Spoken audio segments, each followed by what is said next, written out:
పెదకూరపాడులో ఎవరిది పై చేయి? ఎన్నికల హడావిడి మొదలవడంతో ఆంధ్రప్రదేశ్ రాజకీయాలు ఎంతో ఆసక్తికరంగా మారాయి. అందులోనూ పల్నాడు జిల్లా పెదకూరపాడు నియోజకవర్గం గురించి ప్రత్యేకంగా చెప్పుకుంటే ఇక్కడ రాజకీయాలు మరింత ఆసక్తిగా మారాయి.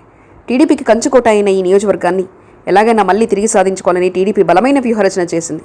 గతంలో 2 సార్లు పోటీ చేసి గెలిచిన సీనియర్ నాయకుడిని కాదని ఓ కొత్త అభ్యర్థిని బరిలోకి నిలిపింది. ఇక అతను ఢీకట్టబోయే అభ్యర్థి ఎవరో కాదు, స్వయాన తన మామ కావడం విశేషం. పెదకూరపాడు నియోజకవర్గం టీడీపీ అభ్యర్థిగా భాష్యం ప్రవీణ్ బరిలో నిలిచారు. భాష్యం ప్రవీణ్ పేరు మొదట గుంటూరు పశ్చిమలో వినిపించింది. ఆ తర్వాత చిలకలూరిపేటలో కూడా వినిపించింది. ఎట్టకేలకు పెదకూరపాడులో సీటు దక్కింది. మాజీ ఎమ్మెల్యే నియోజకవర్గ టీడీపీ ఇన్ఛార్జ్ కొమ్మలపాటి శ్రీధర్ మరోసారి ఇక్కడి నుంచే పోటీ చేసేందుకు ఎంతగానో ప్రయత్నించారు. 2009, 2014 ఎన్నికల్లో గెలిచిన శ్రీధర్ 2019 వైసీపీ అభ్యర్థి నంబూరి శంకరరావు చేతిలో ఓడిపోయారు. ఈసారి ఎన్నికల్లో శ్రీధర్కు అనుకూల వాతావరణం లేదని సర్వే తెలడంతో కొత్త అభ్యర్థికి టికెట్ ఇచ్చినట్లు టీడీపీ పేర్కొంది. దీంతో కొమ్మలపాటి శ్రీధర్ కేడర్ కాస్త నిరుత్సాహానికి గురైనట్లు తెలుస్తుంది.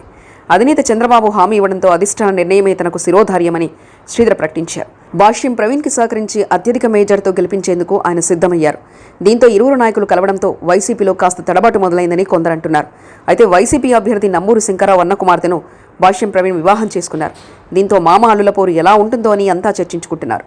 నంబూరి శంకరరావును ఢీకొట్టాలంటే భాష్యం ప్రవీణ్కే సాధ్యమని తెలుగుదేశం పార్టీ నాయకులు భావిస్తున్నారు.